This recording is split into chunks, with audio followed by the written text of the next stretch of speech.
नमस्कार दोस्तों, स्वागत है आप सभी का आपके अपने YouTube channel Shyam classes study में। आज की इस वीडियो में उत्तर प्रदेश पुलिस परीक्षा में पूछे जाने वाले हिंदी के 37 अति महत्वपूर्ण प्रश्नों का प्रैक्टिस सेट लेकर के आया हूं, जो आने वाले यूपी पुलिस परीक्षा के लिए अत्यंत महत्वपूर्ण और रामबाण प्रैक्टिस सेट। अगर आप लोग दिन रात मेहनत करके अपने एग्जाम यूपी पुलिस एग्जाम की तैयारी कर रहे हैं तो आप लोग हमारे इस प्रैक्टिस सेट में 37 में से 25 प्रश्न सही करके दिखाइएगा। अगर आप 25 पे सही नहीं कर पाती हैं तो आप टाइम पास कर रहे हैं, अपना कीमती समय आप बर्बाद कर रहे हैं।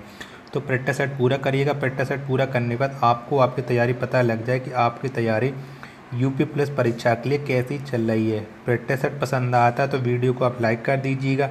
चैनल को आपने अभी तक सब्सक्राइब नहीं किया तो चैनल को आप जरूर सब्सक्राइब कर लीजिए और इस प्रैक्टिस सेट को ज़्यादा से ज़्यादा शेयर करना, जिससे आपके छोटे भाई बहन भी इस प्रैक्टिस सेट को लगाएं और उन लोगों को भी अपनी तैयारी का पता लग जाए कि उनकी तैयारी यूपी पुलिस परीक्षा के लिए कैसी चल रही है। तो चलिए शुरू करते हैं आज का अपना यूपी पुलिस स्पेशल हिंदी का प्रैक्टिस सेट नंबर 224। इससे पहले मैं 223 हिंदी के प्रैक्टिस सेट अपलोड कर चुका हूँ। अगर आपने वो नहीं देखे तो सारे प्लेलिस्ट में आपको प्रैक्टिस सेट मिल जाएंगे, वहाँ जाकर के आप प्रैक्टिस सेट लगा लीजिएगा, जिससे आपका कोई भी डाउट नहीं रहेगा और आपको पता चल जाएगी आपकी तैयारी कैसी हुई यूपी पुलिस परीक्षा के लिए। तो शुरू करते हैं आज का अपना प्रैक्टिस सेट। तो क्वेश्चन है पहला आपके सामने कि छंद मुक्ता कितने प्रकार के होते हैं। तो कितने प्रकार के होते हैं छंद, ये आपको बताना है। तो छंद मुक्ता होते हैं 2 प्रकार। कितने? 2 प्रकार के होते हैं छंद, सम्मात्रिक छंद और विषममात्रिक छंद। तो ऑप्शन नंबर ए इसका राइट आंसर हो जाएगा। अगला प्रश्न है आपके सामने कि चरण कमल में कौन सा अलंकार है। तो कौन सा अलंकार है चरण कमल में? तो चरण कमल में अलंकार है रूपक अलंकार। कौन सा? रूपक अलंकार है चरण कमल में। ऑप्शन नंबर सी इसका राइट आंसर हो जाएगा। अगला प्रश्न है आपके सामने कि निम्नलिखित में से कौन सी व्यंजन संधि है। तो बताइए कि इनमें से कौन सी व्यंजन संधि है। तो इसमें व्यंजन संधि हो जाएगी बाक प्लस ई। कौन सी? बाक प्लस ई, ये व्यंजन संधि है। ऑप्शन नंबर सी इसका राइट आंसर हो जाएगा। ये विसर्ग संधि है, बाकी की दोनों दीर्घ संधि है, सॉरी स्वर संधि है। नेक्स्ट प्रश्न है आपके सामने कि प्रत्यय कितने प्रकार के होते हैं। तो कितने प्रकार के होते हैं प्रत्यय, ये आपको बताना है। तो प्रत्यय होते हैं कुल 2 प्रकार। कितने? 2 प्रकार के होते हैं। ऑप्शन नंबर ए इसका राइट आंसर हो जाएगा। कौनते शब्द में कौन सा प्रत्यय है। तो कौन सा प्रत्यय है कौनते शब्द में, ये आपको बताना है। तो कौनते शब्द में है अप्रत्ययवाचक तद्भुत प्रत्यय। कौन सा? अप्रत्ययवाचक तद्भुत प्रत्यय। ऑप्शन नंबर ए इसका राइट आंसर हो जाएगा।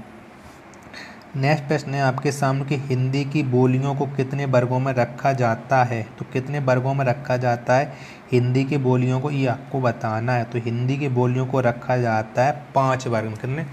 5 वर्गों में रखा जाता है हिंदी के बोलियों को। ऑप्शन नंबर सी इसका राइट आंसर हो जाएगा। संविधान के किस अनुच्छेद के अनुसार संघ की राजभाषा और लिपि देवनागरी है। तो किस अनुच्छेद के अनुसार संघ की भाषा राजभाषा और लिपि देवनागरी? तो ये है अनुच्छेद 343 के अनुसार। कौन से? 343 के अनुसार। ऑप्शन नंबर ए इसका राइट आंसर।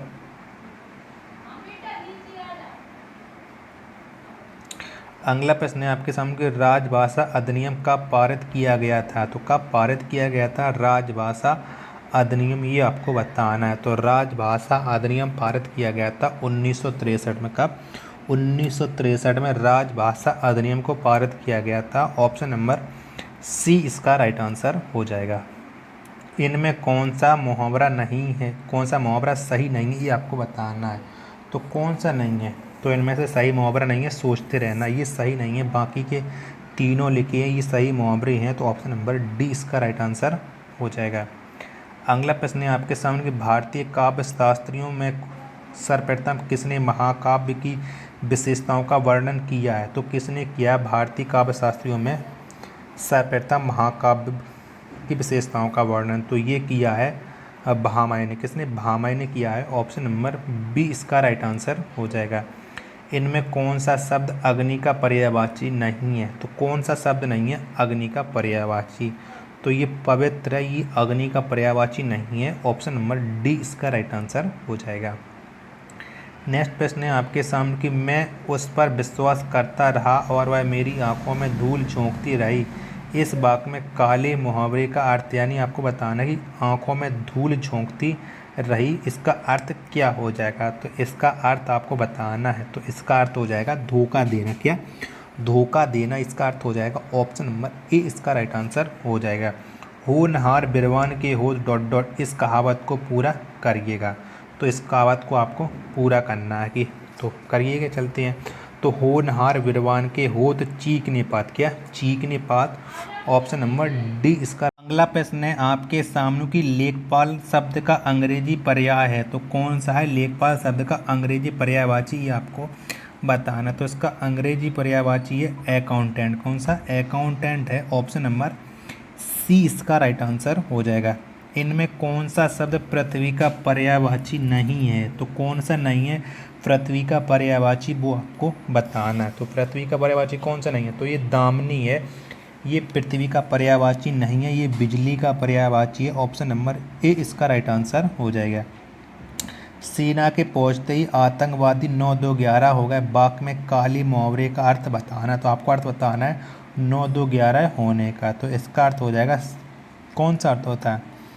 तो इसका अर्थ हो जाएगा सबसे आंख बचाकर भाग जाना। ऑप्शन नंबर ए इसका राइट आंसर हो जाएगा।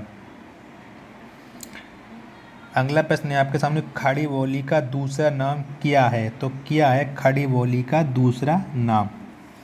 तो खड़ी बोली का दूसरा नाम है कोरबी। क्या है? कोरबी है खड़ी बोली का दूसरा नाम। ऑप्शन नंबर बी इसका राइट आंसर हो जाएगा। बंदर के गले में, इस कहावत को पूरा करिएगा। तो इस कहावत को पूरा करना है कि बंदर के गले में, तो ये हो जाएगा बंदर के गले में मोतियों की माला। इस कहावत को पूरा कर देगा तो ऑप्शन नंबर सी इसका राइट आंसर हो जाएगा। नेक्स्ट प्रश्न है आपके सामने, इनमें कौन सा शब्द शुद्ध है? तो आपको बताना कि अत्यधिक कैसे लिखा जाता है। अत्यधिक की वर्तनी कौन सी सही लिखी है? तो ये लिखी है ऑप्शन नंबर ए इसका राइट आंसर हो जाएगा। आप भला तो जग भला कहावत का अर्थ इनमें से कौन सा है? तो कौन सा अर्थ है आप भला तो जग भला? तो ये अर्थ हो जाएगा खुद अच्छे तो सब अच्छा। ऑप्शन नंबर बी इसका राइट आंसर हो जाएगा। अगला प्रश्न है आपके सामने, इनमें कौन सा शब्द युग्म सही नहीं है? तो कौन सा शब्द युग्म सही नहीं है? तो इनमें से संदेह और अधिक, ये शब्द युग्म सही नहीं है। ऑप्शन नंबर डी इसका राइट आंसर हो जाएगा। इनमें से मुहावरा कौन सा है? तो बताइएगा कि इनमें से मुहावरा कौन सा है? तो इसमें मुहावरा हो जाएगा आंखें चार होना। क्या? आंखें चार होना ये मुहावरा है। ऑप्शन नंबर सी इसका राइट आंसर हो जाएगा। नेक्स्ट है आपके सामने, प्रबंध काव्य के कितने प्रकार होते हैं? तो कितने प्रकार होते हैं प्रबंध काव्य की, ये आपको बताना है। तो प्रबंध काव्य के प्रकार होते हैं दो। कितने होते हैं? दो होते हैं प्रबंध काव्य के प्रकार। ऑप्शन नंबर ए इसका राइट आंसर हो जाएगा। अगला प्रश्न है आपके सामने, इनमें कौन सा उदाहरण द्वंद्व समास का नहीं है? तो कौन सा नहीं है द्वंद्व समास का उदाहरण, वो आपको बताना है। तो द्वंद्व समास का उदाहरण दशापति, ये द्वंद्व समास का उदाहरण नहीं है। ऑप्शन नंबर डी इसका राइट आंसर हो जाएगा। अगला प्रश्न है आपके सामने कि ग्रह का प्रत्यय बनता है। तो ग्रह का प्रत्यय कौन सा बनता है ये आपको बताना। तो ग्रह का प्रत्यय बनता है गहन। कौन सा? गहन बनता है। ऑप्शन नंबर डी इसका राइट आंसर हो जाएगा। अगला आपके सामने, इनमें कौन सा संधि का प्रकार नहीं है? तो कौन सा नहीं है संधि का प्रकार, ये आपको बताना। तो आप जानते हैं कि संधि तीन प्रकार की होती है, स्वर व्यंजन विसर्ग। तो ये भाषा संधि, ये संधि का प्रकार नहीं है। ऑप्शन नंबर ए इसका राइट आंसर हो जाएगा। अगला प्रश्न है आपके सामने, इनमें कौन सा मुहावरा सही नहीं है? तो बताइए कि इनमें से कौन सा है जो मुहावरा सही नहीं है। तो कौन सा नहीं है? तो इसमें जो आँख में गुदगुदी करना है, ये मुहावरा सही नहीं है। ऑप्शन नंबर डी इसका राइट आंसर हो जाएगा। रिजर्वेशन शब्द का हिंदी पर्याय है, तो इसका हिंदी पर्यायवाची क्या हो जाएगा? तो इसका हिंदी पर्यायवाची हो जाएगा आरक्षण। कौन सा? आरक्षण। ऑप्शन नंबर बी इसका राइट आंसर हो जाएगा। इनमें से कौन सी कहावत सही है? तो कौन सी कहावत सही है इनमें से आपको बताना है। तो इनमें से कहावत सही है, हाथ कंगन को आरसी क्या, ये कहावत सही है। ऑप्शन नंबर डी इसका राइट आंसर हो जाएगा। संपादकीय शब्द का अंग्रेजी पर्याय है तो क्या हो जाएगा, संपादकीय शब्द का अंग्रेजी पर्यायवाची, तो इसका अंग्रेजी पर्यायवाची होगा एडिटोरियल। क्या, एडिटोरियल, ऑप्शन नंबर डी इसका राइट आंसर हो जाएगा। अगला प्रश्न है आपके सामने कि इनमें से कौन सी कहावत सही नहीं है, तो कौन सी कहावत सही नहीं है ये आपको बताना है। तो किसमें हो जाएगा, चोर की दाढ़ी में बाल, ये कहावत सही नहीं है, ऑप्शन नंबर सी इसका राइट आंसर ये होना चाहिए था, चोर की दाढ़ी में तिनका। नोटिफिकेशन का हिंदी पर्याय है तो कौन सा है, नोटिफिकेशन का हिंदी पर्याय, तो इसका हिंदी पर्याय है अधिसूचना। क्या है, अधिसूचना नोटिफिकेशन का हिंदी पर्याय है, ऑप्शन नंबर डी इसका राइट आंसर हो जाएगा। भाषा का मूल रूप कौन सा है, तो कौन सा है भाषा का मूल रूप, तो भाषा का मूल रूप है और मौखिक रूप, कौन सा, मौखिक रूप, ऑप्शन नंबर बी इसका राइट आंसर हो जाएगा। राजपुत्र में कौन सा समास है ये आपको बताना है, तो कौन सा समास है राजपुत्र में, तो राजपुत्र में समास है तत्पुरुष समास, कौन सा, तत्पुरुष समास, ऑप्शन नंबर सी इसका राइट आंसर हो जाएगा। अगला आपके सामने कि हथियार डाल देना मुहावरे का अर्थ है, तो क्या अर्थ है हथियार डाल देना मुहावरे का, तो इसका अर्थ है हार मान लेना। क्या, हार मान लेना, ऑप्शन नंबर सी इसका राइट आंसर हो जाएगा। आपने हमें महान कर दिया, यह कैसा वाक्य है, तो ये कैसा वाक्य है कि आपने हमें महान कर दिया, तो ये है विस्मयादि बोधक। कैसा, ये विस्मयादि बोधक वाक्य है, ऑप्शन नंबर बी इसका राइट आंसर हो जाएगा। प्रभंजन शब्द का पर्यायवाची शब्द क्या है, तो क्या है प्रभंजन शब्द का पर्यायवाची, तो इसका पर्यायवाची हो जाएगा झंझा। क्या, झंझा ये प्रभंजन शब्द का पर्यायवाची है, ऑप्शन नंबर ए इसका राइट आंसर हो जाएगा। तो आप बताइए कि आपने हमारे इस प्रैक्टिस सेट में कितने प्रश्न सही किए हैं और आपको ये प्रैक्टिस सेट कैसे लगा। प्रैक्टिस सेट पसंद आया हो तो वीडियो को आप लाइक कर दीजिएगा। चैनल को आपने अभी तक सब्सक्राइब नहीं किया तो चैनल को आप जरूर सब्सक्राइब कर लीजिएगा। मिलते हैं अपन नेक्स्ट प्रैक्टिस सेट में, तब तक के लिए धन्यवाद। जय हिंद प्यारे साथियों।